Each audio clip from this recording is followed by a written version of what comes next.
I now call to the panel Professor Stamatoudi. Thank you very much for joining us.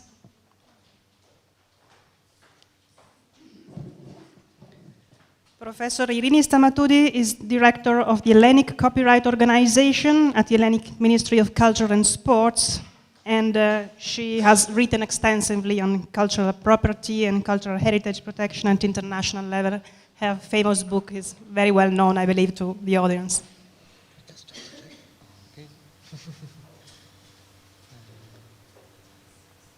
Thank you for the introduction. Good afternoon to everyone. I would like to thank the organizers for inviting me to this very interesting and informative event. I will first explain the Greek stance in culture property law and how this affects Greek policy on the return of cultural treasures. I will then give you the main areas in which we changed our law to comply with the directive, but I will mainly focus on what we in Greece mean by national heritage. If there is a time, I shall say a few words as to where we stand in my view today in terms of trends and principles in culture property law.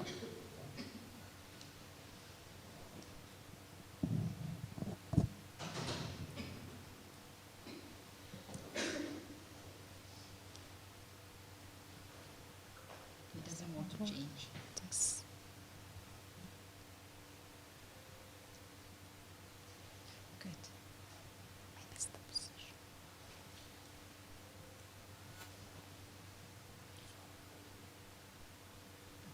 Thank you.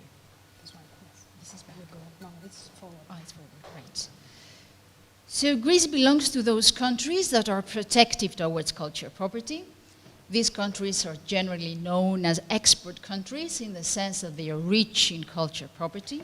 Collectors and museums abroad are interested in their cultural treasures, and at the same time, they suffer from pillage.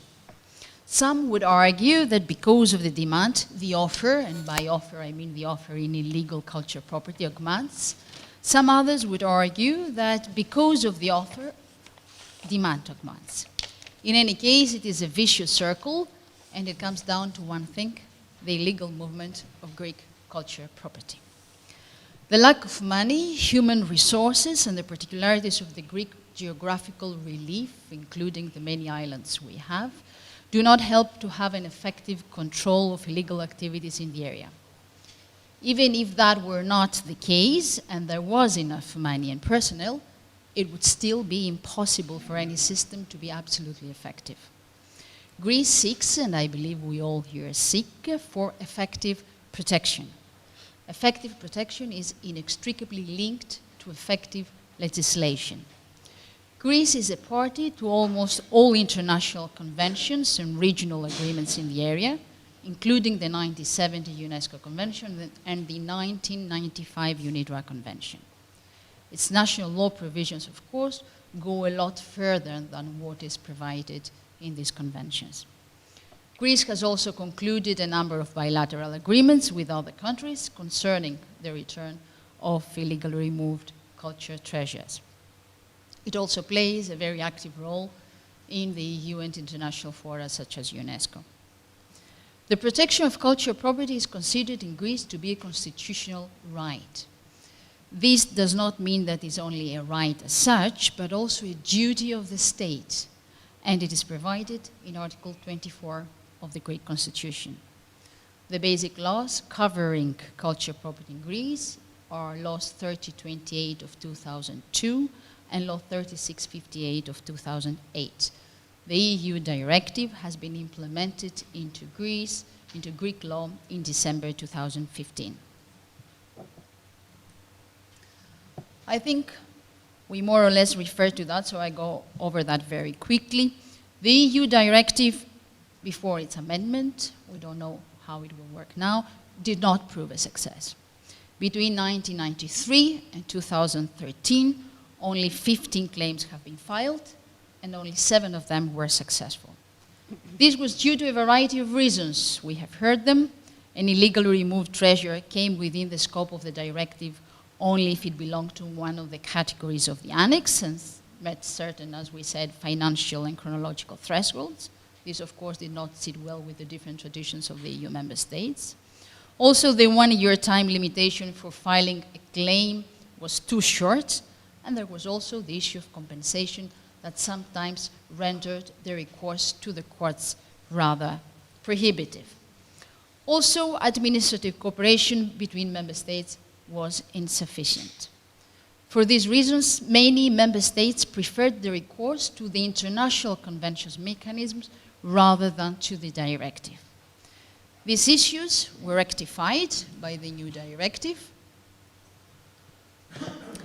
So we have the legal, but there were also some issues that were not taken into account. Yes, this is the right slide.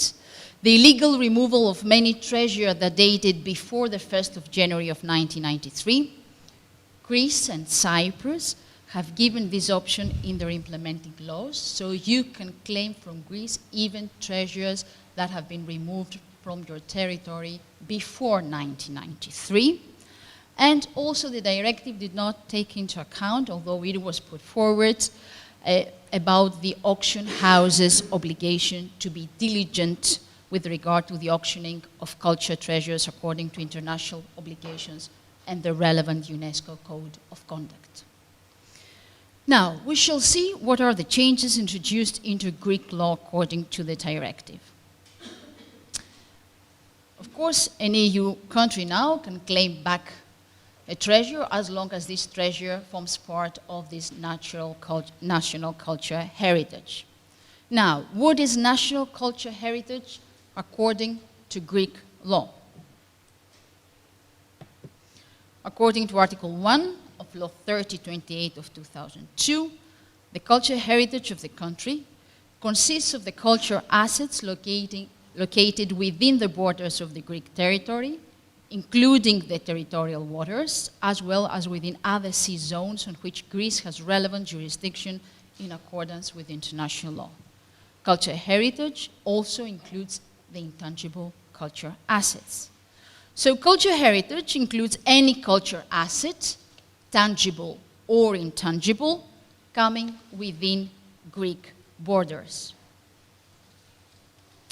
Yet special provisions exist for tangible cultural property, and that is cultural objects which are the testimonies of the existence and of the individual and collective creativity of man. These are divided into monuments, movable and immovable, archaeological sites, and historical sites. Monuments themselves are divided into two main categories, ancient and recent ones. Ancient monuments or antiquities are all cultural assets dating back to prehistoric, ancient, Byzantine, and post-Byzantine times up to 1830. And this is when Greece became an independent state. The ancient monuments also include caves and paleontological remains for which there is evidence that they are linked to human existence. Now, recent monuments are the cultural assets dating after 1830, which are classified as such, so an act of classification is needed by the Minister of Culture on the basis of their historical, artistic, or scientific significance. There are also other criteria. They're too long and I don't want to tie you with them. Now, Greek law goes on to define what are immovable objects and says that immovable monuments, and this is the word we use, the terminology we use in Greece, monuments, not objects, are the monuments which have been attached to and remain on the ground or the seabed or on the bed of lakes or rivers, such as building, for example. Buildings are attached on the ground, which are found on the ground or the seabed or on the bed of lakes or rivers and cannot be removed without damage to their value as testimonies. For example, shipwrecks. These are considered to be immovable according to Greek law. And installations, constructions, and decorative and other elements which form an integral part of the monuments as well as their immediate surroundings. For example, mosaics or frescoes. They're considered to be immovable. Now, according to Greek law, movable monuments are the monuments that are not deemed to be movable. So everything and anything else is movable, according to Greek law. And then the law goes on and provides for further distinctions of movable monuments, which are relevant with regard to their ownership. So, movable monuments dating until 1453 and movable monuments dating from 1454 until 1830, which are findings of excavation or archaeological research, or are dismembered from immovable monuments, or constitute religious worship instruments, including religious paintings, belong to the state. So everything up to 1453, and only these particular three categories from 1454 to 1830 belong to the state. They are untraceable and imprescriptible. In these two cases, any natural or legal person may acquire a possession right in accordance with what is provided in the law, but cannot become an owner. The rest can be privately owned, but ownership is exercised in accordance with the law. That much about Greek culture heritage. The rest of the changes are the ones that were referred by the European Commission. The exchange of information between central national authorities takes place through the internal market information. In fact, the competent agency of the Greek Ministry of Culture informs immediately the competent agency of the country in which the suit was filed or an injunction was applied for the return of the object, and the same agency also informs the agencies of the remaining EU member states about the suit. The time limit for initiating proceedings is extended from 1 to 3 years, and then again the 6 months the 2 months were replaced with the 6 months if you want to see whether this particular object you are claiming is coming within your national culture heritage. And the last one, the law establishes that the possessor of a cultural object should prove that he exercised due care and attention when acquiring the object for the purpose of obtaining an equitable compensation when the return is ordered. We have also aligned our legislation to meet these criteria, which are the criteria found in Articles 4, Paragraph 4, and 6, Paragraph 2 of the UNIDROIT Convention. There is a reversion of proof in Greek law. The possessor gets an equitable compensation if he proves that he exercised due care and attention, and in fact, in determining whether due care and attention has taken place, attention is given to all the circumstances of the acquisition, in particular, the documentation on the object's provenance, the authorizations for removal required under the law of the requesting state, and all the remaining of the conditions that you heard from the previous speakers. I don't want to tell you again. Now, in case of a donation or succession, the possessor is not in a more favorable position than the person from whom he acquired the object. And this is also a very significant step.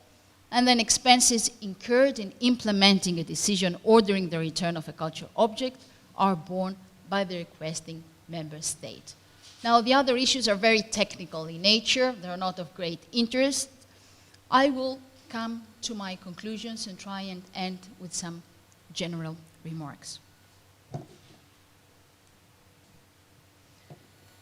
It is consolidating to see that the trend today is that laws should be more protective towards cultural property. This is especially so in an era where illegal cultural property is used to serve as a means for financing other illegal activities. Cultural property is not an abstract concept. It is closely linked to the history of a state, and at the same time it forms the pillar of the world's cultural heritage. Cultural heritage is all that defines us, our roots, our traditions, our cultures, and our visions. It is what makes us different and unique in the mosaic of the world cultures. By respecting people's cultures, one respects people themselves, their mentalities, philosophies, ideals, their stance in the world. That's why this directive is far more than just a piece of legislation. It has its own semantics. It works as a clear signpost that the principles and trends in cultural property law, as they stand today and as they develop, favor an effective protection of cultural property as each state perceives it on the basis of its own tradition and mentality. Thank you for your attention.